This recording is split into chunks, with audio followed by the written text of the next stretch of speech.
Mumbai Pune highway, तेज रफ्तार गाड़ियों और खूबसूरत नज़ारों का रास्ता।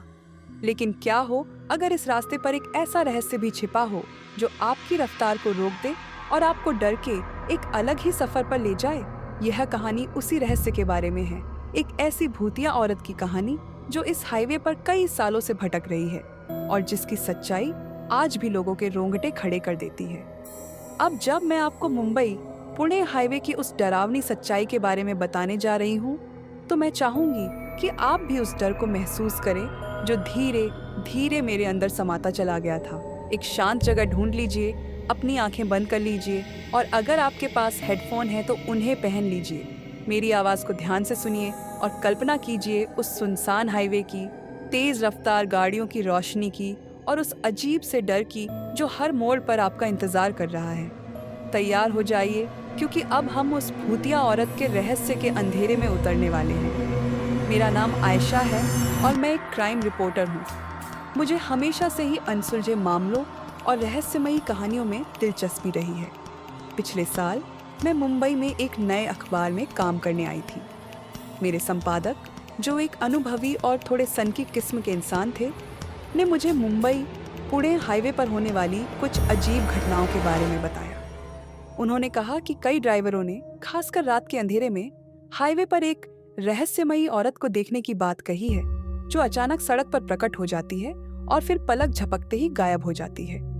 कुछ ड्राइवरों ने तो यह भी दावा किया कि उस डरावनी औरत को देखने के बाद उनकी गाड़ी का संतुलन बिगड़ गया और उनका एक्सीडेंट हो गया, जिससे उन्हें गंभीर चोटें आईं। शुरू में तो मुझे इन बातों पर विश्वास नहीं हुआ। मैंने सोचा कि शायद ड्राइवर थके हुए थे, लंबी दूरी की यात्रा के कारण भ्रमित थे या उन्होंने तनाव में कुछ गलत देखा होगा। लेकिन जब मैंने इस बारे में और जानकारी जुटाई तो मुझे पता चला कि यह घटना कोई नई बात नहीं है, बल्कि कई सालों से घट रही है और कई डरे हुए ड्राइवरों ने इसका अनुभव किया है। स्थानीय लोगों और हाईवे के किनारे बसे ढाबों के मालिकों ने भी ऐसी कहानियां सुनाई, जिससे मेरा संदेह और भी गहरा हो गया। मैंने फैसला किया कि मैं इस मामले की व्यक्तिगत रूप से जांच करूंगी। मैं मुंबई पुणे हाईवे पर रात में गाड़ी चलाने का फैसला किया, यह देखने के लिए कि क्या मुझे भी वह रहस्यमयी औरत दिखाई देती है। मेरे साथ मेरा भरोसेमंद कैमरामैन विक्रम भी था, जो हमेशा मेरे जोखिम भरे असाइनमेंट पर मेरे साथ रहता था।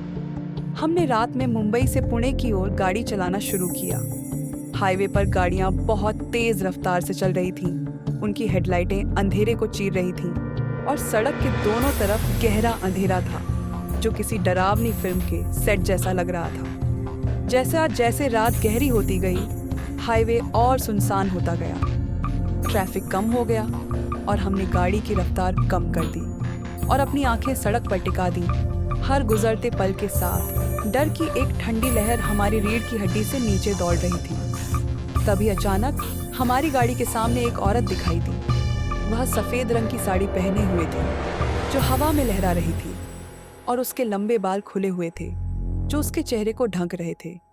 वह सड़क के बीच में बिल्कुल स्थिर खड़ी थी और हमारी तरफ देख रही थी। उसकी आंखें अंधेरे में चमक रही थी, जिससे हमें ऐसा लग रहा था कि वह हमें भेद रही है। तरह से गायब हो गई थी, जैसे वह सिर्फ एक डरावना भ्रम हो। हम दोनों बहुत डर गए थे। हमारी टांगें कांप रही थीं और हमारे चेहरे पर हवाइयां उड़ रही थीं। हमने बिना कुछ कहे तुरंत गाड़ी घुमाई और वापस मुंबई की ओर चल दिए। उस डरावने दृश्य को जितना हो सके उतना पीछे छोड़ने की कोशिश कर रहे थे। रास्ते में हमने अपनी धड़कनों को शांत करने और अपने डगमगाते आत्मविश्वास को वापस पाने के लिए एक ढाबे पर रुककर गर्म चाय पी और थोड़ा आराम किया। ढाबे पर हमने कुछ अन्य डरे हुए ड्राइवरों से बात की, जिन्होंने भी उस डरावनी औरत को देखने की बात कही थी और उनकी कहानियां हमारी तुलना में और भी भयानक थीं। एक डरे हुए ड्राइवर ने हमें बताया कि उसने उस डरावनी औरत को देखने के बाद अपनी गाड़ी रोकने की कोशिश की थी, लेकिन उसकी गाड़ी का नियंत्रण पूरी तरह से खो गया और उसका भयानक एक्सीडेंट हो गया, जिससे वह गंभीर रूप से घायल हो गया।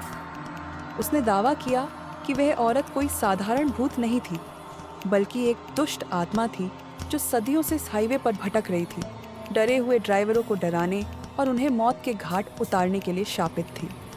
हमने उस रात मुंबई वापस आकर अपने संपादक को अपनी डरावनी कहानी सुनी। उन्होंने भी इस घटना के बारे में सुना था और उन्होंने हमें इस डरावने रहस्य पर एक विस्तृत और खोजी रिपोर्ट लिखने के लिए कहा, जिसमें उन्होंने सनसनीखेज सुर्खियों और डरावनी तस्वीरों का वादा किया था। मैंने इस मामले की तह तक जाने और उस भूतिया औरत के पीछे की भयानक सच्चाई को उजागर करने का फैसला किया।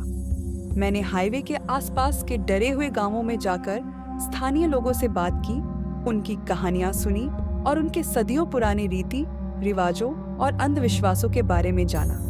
मुझे पता चला कि उस डरावनी औरत के बारे में कई परस्पर विरोधी कहानियां प्रचलित हैं, जो सदियों से पीढ़ी दर पीढ़ी चली आ रही हैं। कुछ डरे हुए लोगों का कहना है कि वह एक ऐसी अभागी औरत थी जिसकी कई साल पहले हाईवे पर एक भयानक एक्सीडेंट में दर्दनाक मौत हो गई थी और उसकी बेचैन आत्मा आज भी न्याय और शांति के लिए वहां भटकती है।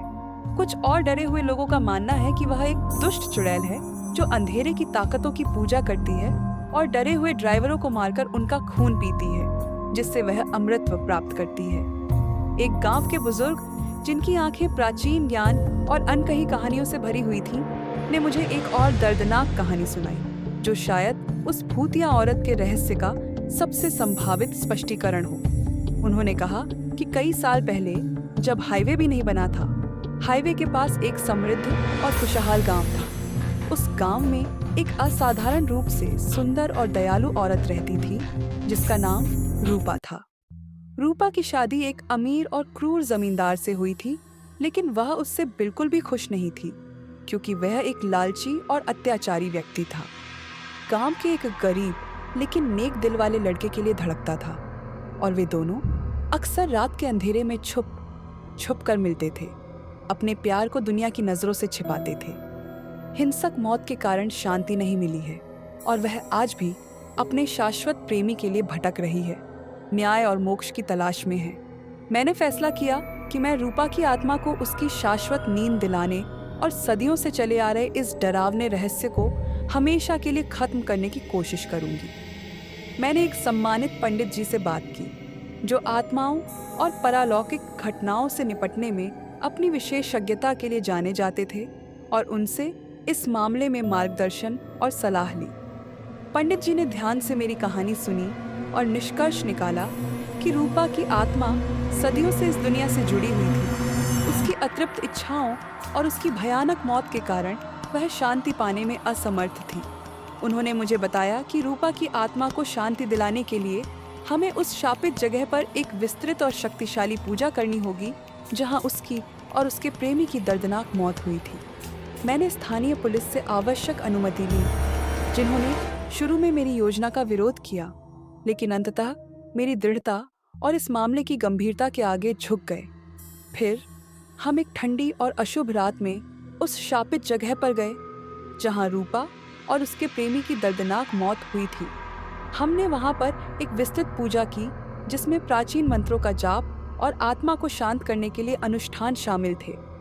हमने रूपा की आत्मा की शांति और मोक्ष के लिए पूरे मन से प्रार्थना की, उसकी शाश्वत शांति के लिए भगवान से विनती की।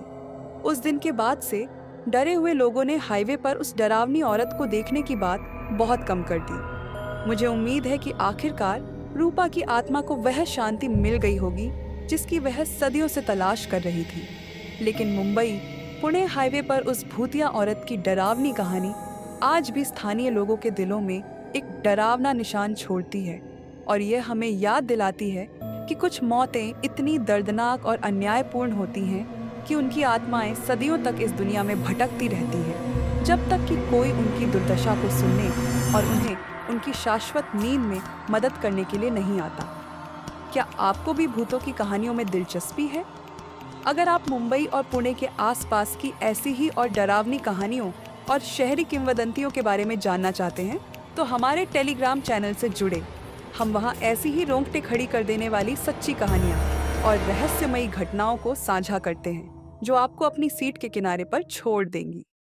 हमारे टेलीग्राम समुदाय का लिंक नीचे दिया गया है। आइए और डर और रहस्य के इस रोमांचक सफर में हमारे साथ शामिल हों।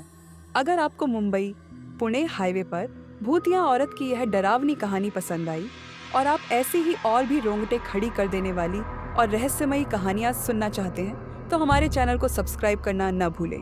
हम नियमित रूप से नई और रोमांचक कहानियाँ अपलोड करते हैं जो आपको अपनी सीट के किनारे पर छोड़ देंगी। हमारे अन्य वीडियो देखें और हमें बताएं कि आप आगे कौन सी डरावनी कहानियाँ सुनना चाहते हैं। आपका समर्थन हमारे लिए बहुत मायने रखता है।